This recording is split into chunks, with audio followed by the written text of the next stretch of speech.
Pushpa impossible serial के सभी fans को मेरा नमस्कार। तो फ्रेंड्स, जैसा कि आपने देखा है कि अभी गोलू का इन कैमरा सेशन होने वाला है और इसके लिए जज साहब जो हैं वो अपने चैम्बर में इस केस से जुड़े हुए जो भी लोग हैं उनको लेकर अपने चैम्बर में आते हैं और अभी गोलू का इन कैमरा सेशन शुरू हो रहा है। तो सबसे पहले गोलू आके बैठता है सबके साथ। तो फिर सबसे पहले पहला सवाल खुद जज साहब करते हैं और सबसे पहले वो गोलू से उसका नाम पूछते हैं। तो गोलू बड़ी अच्छा से अपना नाम बताता है, गोलू ठक्कर। उसके बाद गोलू से जज साहब पूछते हैं कि तुम्हारे पापा का क्या नाम है, तो वो बताता है महेंद्र ठक्कर। और जब वो अलग से उससे पूछते हैं और तुम्हारी माँ का क्या नाम है, तो थोड़ा रुककर गोलू कहता है महेंद्र ठक्कर, यानी कि माता और पिता दोनों का ही नाम वो महेंद्र ठक्कर ही बताता है, वो आयुषी जी का नाम नहीं लेता है। तो उसके बाद जज साहब कहते हैं कि अब आप दोनों जो वकील साहिबा हैं, आप दोनों गोलू से सवाल कर सकती हैं। तो यहाँ पर देवी सिंह जी जज साहब को कहती हैं कि सर, ऐसा है कि गोलू बहुत ही शार्प माइंड का लड़का है, वो स्पेशल चाइल्ड ज़रूर है और कुछ बातें जो हैं उसके दिमाग में सेट हो जाती हैं। उसके दिमाग में ये बात सेट है कि बचपन से उसके माता पिता दोनों ही महेंद्र ठक्कर जी हैं, तो अब उसके लिए अलग से कोई माँ का होना मीनिंग नहीं रखता है। तो इस बात को जज साहब भी सहमत होते हैं, हालांकि वो मुंह से कुछ नहीं बोलते हैं। उसके बाद वो कुछ सवाल करती हैं गोलू से, कॉमन सवाल, जिसका कि जवाब गोलू काफ़ी अच्छे से देता है। उसके बाद गोलू से कुछ ऐसा सवाल किया जाता है जिसका कि वो जवाब देता है, जिसे वहाँ पर एक्सप्लेन करती हैं आयुषी जी। और आयुषी जी उसकी पूरी बातों को जब एक्सप्लेन करती हैं तो हमारी तारा मैडम, नैनतारा मैडम कहती हैं कि चूँकि ये गोलू की बायोलॉजिकल मदर है, इसलिए गोलू की पूरी भाषा को ये समझकर एक्सप्लेन कर दी हैं। नैनतारा जी के ऐसा कहने पर कि ये इनकी बायोलॉजिकल माँ हैं गोलू की, इसलिए उन्होंने गोलू की पूरी भाषा को समझ लिया। तो इस पर गोलू चिढ़ जाता है और वो कहता है no no no no no, ये आंटी हैं, ये आयुषी आंटी हैं, मेरी माँ मेरे पापा ही हैं, यानी कि वो महेंद्र को ही अपनी माँ के रूप में बताता है, जिसे सुनकर वहाँ पे लोगों को हैरानी भी होती है। तो इस पर नैनतारा जी जज साहब से कहती हैं कि गोलू आयुषी जी को आंटी बुलाए या माँ बुलाए, लेकिन सच्चाई तो ये है कि 19 साल तक अलग रहने के बाद भी ये गोलू की पूरी भाषा को समझ रही हैं और यही इनकी असली माँ होने की, सगी माँ होने की पहचान है। आगे नैनतारा जी कहती हैं कि सच तो ये है जज साहब कि एक माँ अपने बच्चे से पूरी दुनिया के मुकाबले 9 महीने पहले अपने बच्चे से जुड़ जाती है। भले ही वो 19 साल अलग रही हूँ, लेकिन हर रूप में कहीं ना कहीं गोलू के लिए आयुषी जी ही एक सही रूप से उसकी बाकी ज़िंदगी की पालक बन सकती हैं, क्योंकि गोलू उनके हार्मोन से बना हुआ बच्चा है। उन्होंने पूरे 9 महीने गोलू को पेट में रखा है और मुझे पता है जज साहब कि जितना खुश आज गोलू महेंद्र जी के साथ है, उतना ही खुश वो जीवन में, आगे के जीवन में आयुषी जी के साथ भी खुश रहेगा। क्योंकि मैं आपको कुछ प्रूफ दिखाती हूँ, कुछ स्नैप दिखाती हूँ, इसमें देखिए कि गोलू आयुषी जी के साथ कितना खुश है। उसके बाद वो कुछ ऐसे फोटोग्राफ्स दिखाती हैं जिसमें कि गोलू आयुषी जी के गले लगा हुआ है, उनके साथ खेल रहा है, खा रहा है, पी रहा है। और ये सारे स्नैप में ये नैनतारा जी ये बताने की कोशिश की हैं कि बहुत सारे ऐसे मोमेंट थे जिसमें कि गोलू आयुषी जी को बिल्कुल माँ की तरह चाहता था और काफ़ी क्लोज था, काफ़ी अच्छी बॉन्डिंग थी। तो जज साहब भी वो सारे फ़ोटोज़ देखते हैं और हर तरीके से नैनतारा जी ये साबित करना चाहती हैं कि हर रूप में गोलू आयुषी जी को ही मिलना चाहिए। अब बाहर, कोर्ट के बाहर बाकी लोग जो खड़े हैं, यहाँ पर आप देख रहे हैं कि बापोद्रा, सुशीला, भास्कर की मम्मी दीप्ति, अश्विन सब खड़े हैं और सभी काफ़ी चिंता में हैं कि अंदर जज साहब की चैम्बर में इन कैमरा गोलू का जो सेशन चल रहा है, इसका रिजल्ट क्या आएगा। सभी चिंता में हैं कि कहीं ऐसा ना हो कि गोलू कुछ का कुछ बोल जाए क्योंकि अभी जो गोलू का रिकॉर्ड किया जाएगा, उसकी जो भी वो बयान देगा, जो भी बोलेगा, जज साहब तो उसे ही सही मानेंगे। और सभी के अंदर एक डर बना हुआ है कि कहीं गोलू आयशू जी को माना कह दे, कहीं वो महेंद्र के साथ रहने के लिए मुकर ना जाए, कहीं वो ऐसा ना हो कि महेंद्र के साथ आगे रहने से इनकार कर दे। अब फिर से एक बार जज साहब के चैम्बर में गोलू का सेशन शुरू हो चुका है इन कैमरा, और फिर उससे कुछ सवाल किए जाते हैं, लेकिन गोलू सभी सवालों का जवाब महेंद्र जी के ही हक में बोलता है। और हर जगह गोलू की बातों को काटने के लिए नयनतारा जी जज साहब के सामने यही इसी बात को दोहराती हैं कि गोलू बच्चा है इसलिए ये बोल रहा है, लेकिन हर रूप में कहीं ना कहीं उसके आगे के जीवन के लिए आयुषी जी ही सही हैं। आयुषी जी वो सब कुछ दे सकती हैं जो कि आज महेंद्र जी गोलू को नहीं दे सकते हैं, ना वो पहले दे पाए हैं और ना ही उनकी आर्थिक स्थिति ऐसी है कि वो आगे भी गोलू को दे पाएंगे। लेकिन कहीं ना कहीं हमारी जो क्लाइंट है आयुषी जी, उनके पास जीवन का हर ऐशो आराम सुख है। वो आगे का जो पूरा जीवन है वो गोलू को बहुत ही अच्छा से पाल पोस सकती हैं और उसे एक हैप्पी लाइफ दे सकती हैं। देवी सिंह जी जज साहब को कहती हैं कि सर ये तो कोई बात नहीं हुई कि 19 साल पहले बच्चे को छोड़ दिया और 19 साल के बाद आके मांग लिया। सर 19 साल तक गोलू ने महेंद्र जी के साथ कठिन जीवन जिया है, संघर्ष किया है, और आप सोच सकते हैं कि 19 साल का एक लड़का अपने एजेड पिता का सहारा होता है, उसकी प्रॉपर्टी और सारे चीज़ों का वारिस होता है। तो महेंद्र जी ने अपनी तो पूरी जिंदगी गोलू के लिए स्टैंड बाय पे लगा दी, और वो गोलू को जिस प्रकार से पाले कि आज पूरे चौल में वो बहुत सहजता से रहता है। चौल के सभी लोगों के साथ वो एक सहज जीवन जी रहा है, भले ही वो स्पेशल चाइल्ड है। और यहाँ पे पुष्पा भी इस बात का समर्थन करती है कि 19 सालों में महेंद्र ने कभी किसी और के साथ घर बसाने की बात तक नहीं सोची, उसने अपना पूरा जीवन ही गोलू को दे दिया।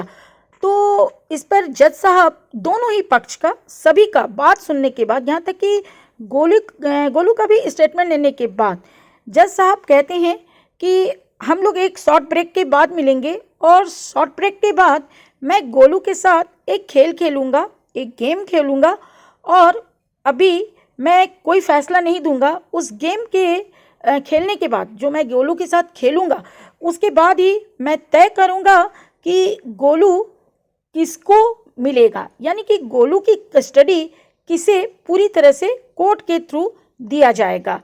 तो इसके बाद अब लोगों को ये नहीं पता चल रहा है, वहाँ पे बैठे हुए लोगों को, कि जज साहब गोलू के साथ कौन सा खेल खेलने वाले हैं। हालांकि कोई पूछते नहीं है, लेकिन जब वो सुनता है महेंद्र कि जज साहब कोई गेम खेलेंगे, तो वो अंदर से डर गया है कि पता नहीं जज साहब कौन सा गेम खेलेंगे, गोलू समझेगा कि नहीं समझेगा, और कहीं गोलू हार ना जाए।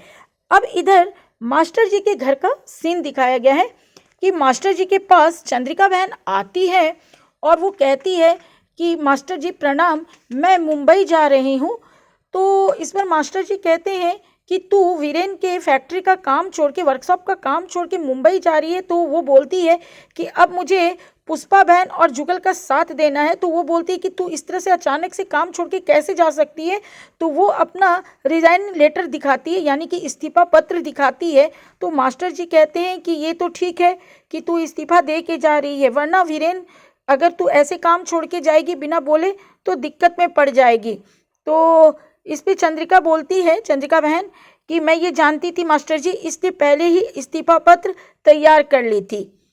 अब इधर जो वीरेन सेतलवाड़ के वर्कशॉप में काम करती हैं 3-4 महिलाएं, वो लोग ऑटो में बैठकर मास्टर जी के पास आती हैं, और मास्टर जी के पास आके वो लोग वो कॉन्ट्रैक्ट पेपर दिखाती हैं जिसपे कि वीरेन सेतलवाड़ ने ये लिखा है कि कोई भी उसके वर्कशॉप से काम छोड़ेगा तो उसे कम से कम 10 लाख रुपया जमा करना पड़ेगा, जो कि उसने वहाँ पे वर्कशॉप में जो भी सीखा, जो भी उसे एक्सपोजर मिला, जो भी कला उसने वो हुनर वहाँ पे सीखा। तो ये बात जानने के साथ ही मास्टर जी तुरंत उन लोगों को कहते हैं कि अभी अभी चंद्रिका बहन जो हैं वो इस्तीफा पत्र लेकर गई हैं वर्कशॉप देने के लिए, आप लोग जल्दी से चंद्रिका बहन को रोकिए, नहीं तो चंद्रिका बहन 10 लाख रुपये कहाँ से लाएंगी, वो नौकरी छोड़ेंगी तो वीरेन सेतलवाड़ तो उनसे भी मांगेगा। पहले तो वो लोग फ़ोन लगाती हैं चंद्रिका को रोकने के लिए, लेकिन चंद्रिका बहन जो है वो फ़ोन नहीं उठाती हैं और वो लोग घबरा जाती हैं कि अगर उसने इस्तीफ़ा दे दिया तो वीरेंद्र सेतलवाड़ सीधा उनसे 10 लाख रुपया मांगेगा और इसके लिए वो लोग वहाँ से निकल जाती हैं। से एक बार कोर्ट का सीन शुरू होता है और जज साहब गोलू के साथ व्यापार का गेम खेलते हैं। व्यापार एक खेल होता है जिसमें कि रुपये होते हैं, टिकट होते हैं और लोग चाल चलते हैं, जीतते हैं तो अपना अपना रुपया एक दूसरे को देते हैं। पहले तो गोलू को वो गेम समझा देते हैं, हालांकि गोलू ये गेम खेलना जानता है, फिर भी वो कुछ समझा के उसे देखना चाहते कि वो कितना समझा। और उसके बाद ये गेम शुरू होता है।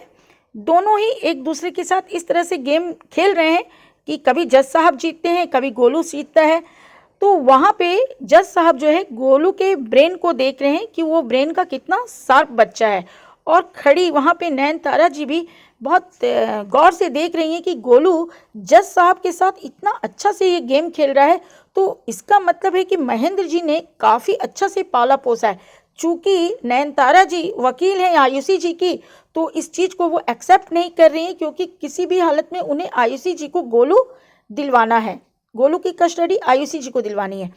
अब यहाँ पे कुछ ऐसी बातें हैं जो जज साहब गोलू से करते हैं, यानी कि बिजनेस खेलते खेलते, यानी कि व्यापार खेलते खेलते ऐसा मोड़ आता है कि जज साहब कहते हैं कि ये लो, अब मैं महेंद्र जी को जीत गया। तो इस पर गोलू हैरान होता है और कहता है कि नहीं जीते हैं। तो वो कहते हैं जज साहब कि अब महेंद्र जी मेरे हैं, चलो अब महेंद्र जी को मुझे दो। तो इस पर गोलू कहता है कि नहीं पापा मेरे हैं, आप सारे पैसे ले लीजिए, मैं अपने पापा को नहीं दूंगा। तो इस पर जज साहब कहते हैं कि ऐसा करो कि तुम आयुषी आंटी को जीत लो, मैं तुम्हारे पापा को जीत लेता हूँ, तुम आयुषी आंटी ले लेना, मैं महेंद्र जी को ले लूँगा। तो उस पर गोलू कहता है नो नो नो, आप ये सारा पैसा रखिए, मुझे आयुषी आंटी नहीं चाहिए, बस मुझे मेरे पापा चाहिए, आपको मेरे पापा के बदले में जो चीज़ चाहिए मैं आपको दे दूँगा। चूँकि जज साहब उसकी बातों को नहीं समझ पा रहे हैं, तो गोलू की सारी बातों को पुष्पा जो है वो जज साहब को समझाती है कि गोलू क्या कह रहा है। और जब जज साहब उस पर प्रेशर डालते हैं कि नहीं मैं महेंद्र जी को लूँगा और तुमको आयुषी आंटी को दूंगा, तो वो बहुत एग्रेसिव हो जाता है और जो व्यापार है यानी कि बिजनेस वाला जो बोर्ड है उसे पलट देता है और आके महेंद्र जी के गले से लग जाता है और कहता है कि मैं अपना पापा किसी को नहीं दूंगा।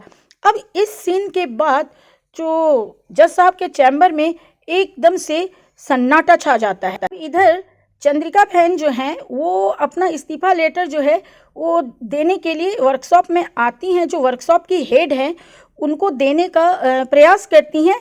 लेकिन इधर तीनों ऑटो से जो बाकी जो 3 महिलाएं हैं जो कि जिनके पास की कॉन्ट्रैक्ट का पेपर है, वो लोग आती हैं और चंद्रिका को रोक देती हैं कि तू अभी ये इस्तीफा लेटर मत दे। तो इस पर चंद्रिका जो है हैरान होती है, कहती है कि क्यों।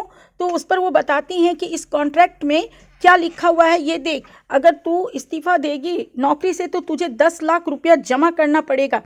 ये बात सुनने के साथ ही चंद्रिका के होश उड़ जाते हैं, चंद्रिका बहन के, और वो कहती हैं कि 10 लाख रुपए किस चीज़ के। तो वो बोलती है कि हमने जो इतने दिन वर्कशॉप में जो हुनर लिया, जो चीज़ सीखा, उन सारी की ये कीमत है। और उस समय हम लोग कॉन्ट्रैक्ट पे नहीं पढ़े, लेकिन ये सारी बातें कॉन्ट्रैक्ट पे लिखी हुई हैं, इसलिए वीरेंद्र सेतलवाड़ जो है ना तुझसे किसी भी तरीके से ये 10 लाख रुपये निकलवाएगा। अब फिर से एक बार कोर्ट का सीन शुरू होता है और अब जज साहब गोलू के लिए फैसला लेने के लिए पूरी तरह से तैयार हैं, क्योंकि उसके साथ बिजनेस खेलते हुए उन्होंने गोलू को पूरी तरह से रीड कर लिया है। और सभी लोगों को अब इंतज़ार है कि जज साहब क्या फ़ैसला लेंगे, गोलू की कस्टडी किसे मिलेगी। तो जज साहब यहाँ पे कहते हैं कि हालांकि गोलू के मामले में दोनों ही तरफ के लोग, यानी कि इसकी माँ ने जो 19 साल पहले इसे मंदिर की सीढ़ियों पे छोड़ा वो भी गलत थी और उन्होंने भी कानूनन भी गलती की है, और महेंद्र जी जो कि उस सीढ़ियों पर से गोलू को उठाकर लाए और पाला पोसा वो भी गलत हैं, कानूनी तरीके से भी, कानून के साथ भी उन्होंने गलत किया है, उन्हें ऐसा नहीं करना था।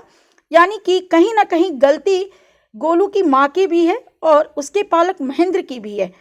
इसलिए इन दोनों पक्षों को मैं ध्यान में रखते हुए और जो मैंने गोलू का इन कैमरा सेशन लिया है, खुद गोलू के साथ जो मैंने बात किया है, और गोलू के साथ जो मैंने खेल खेला और उसके अंदर की भावनाओं को समझा, उसके आधार पर आज मैं फैसला कर रहा हूँ। अब सभी लोगों की कोर्ट में इस बात पर ध्यान अटकी हुई है कि जज साहब क्या फैसला देंगे। सब हैरान हैं सिर्फ एक शब्द सुनने को कि गोलू किसे मिलेगा। आयुषी जी भी व्यग्र हैं, दोनों साइड की वकील भी व्यग्र हैं, पुष्पा व्यग्र है। खुद गोलू को मालूम नहीं है, लेकिन महेंद्र की हालत बहुत बुरी है, पुष्पा की भी हालत बहुत बुरी है कि क्या होगा फैसला। लेकिन फैसले में जज साहब कहते हैं कि सारी बातों को देखते हुए गोलू की फुल कस्टडी महेंद्र जी को दी जाती है, और अगर महेंद्र जी की इजाज़त होगी तो आयुषी जी जो हैं कभी अपने बेटे से मिल सकती हैं, वो भी तब जब महेंद्र जी की इजाज़त हो। और उसके बाद जज साहब फैसला देने के बाद वहाँ से चले जाते हैं। इस सीन के बाद शुरू होता है मिलने मिलाने का सीन।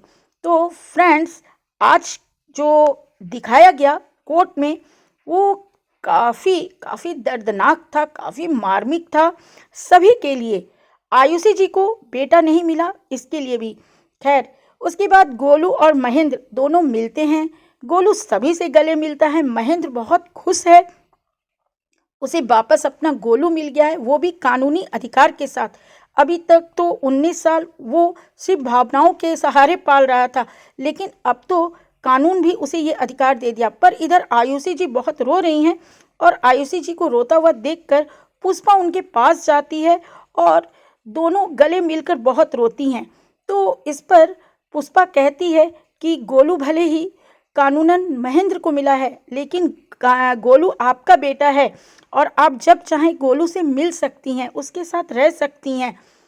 तो इस पर आयुषी जी कहती हैं कि नहीं, मैं गोलू की ज़िंदगी से बहुत दूर चले जाना चाहती हूँ। हालांकि ये बात महेंद्र भी आयुषी जी से कहता है कि आयुषी जी, बस मैं उसके बिना नहीं जी सकता, इसलिए बस मैंने गोलू को लिया है। लेकिन आप गोलू से प्यार करती हैं, आप उसकी माँ हैं। लेकिन यहाँ पर आयुषी जी एक स्टेप लेती हैं, वो कहती हैं कि नहीं, अब मैं गोलू से कभी नहीं मिलूँगी, क्योंकि मैं जब भी गोलू से मिलूँगी मेरे मन में लालच रहेगा कि मैं गोलू को पूरी तरह से प्राप्त कर लूँ। और मैं नहीं चाहती हूँ कि महेंद्र भाई जो 19 साल तक उसे पाले पोसे हैं, उन्हें इससे कोई दिक्कत आए। मैं बिना गोलू के 19 साल से जी रही थी, तो मैं बाकी जीवन भी उसके बिना जी लूँगी, लेकिन अब मैं जीवन में गोलू के प्रति स्वार्थी नहीं बनना चाहती हूँ, और इसलिए मैं आज के बाद कभी भी गोलू से नहीं मिलूँगी। मैं ये आप लोगों से कह रही हूँ कि मैं अब गोलू की ज़िंदगी में वापस कभी नहीं लौटूंगी। और उसके बाद आयुषी जी अपने पति गौरव जी के साथ चली जाती हैं। इधर महेंद्र और पुष्पा ये सब कुछ देखकर काफ़ी अंदर से दुखी भी हैं। तो महेंद्र कहता है पुष्पा से कि पुष्पा, तूने गोलू को कानूनन अधिकार दिलवाने के लिए मुझे जो भी किया है, मैं उसकी कीमत कभी नहीं चुका सकता हूँ। मैं तो सिर्फ गोलू का पिता था, लेकिन सच कहूँ ना तो तू जिस तरह से गोलू को पाली और आज जिस तरह से तू को मुझे दिलवाने के लिए लड़ाई लड़ी, मैं सच कहता हूँ तू ही गोलू की माँ है। तूने माँ की तरह उसके लिए सब कुछ किया है। तो फ्रेंड्स, ये जो कहानी है काफ़ी अच्छी रही। जो एंड हुआ गोलू, महेंद्र और आयुषी जी का जज साहब के हाथों, जज साहब के फैसले के साथ, ये काफ़ी अच्छा रहा। तो फ्रेंड्स, यहाँ पे आप देखिए कि गोलू सभी के गले मिल रहा है। गोलू खुद कितना खुश है, उसे नहीं मालूम है कि अभी भी उसे नहीं मालूम है कि आयुषी कौन है। बस वो जानता है कि महेंद्र ही उसके लिए सब कुछ है और चौल के सभी लोग ही उसके सब कुछ है। तो कल की कहानी में ये दिखाया जाएगा कि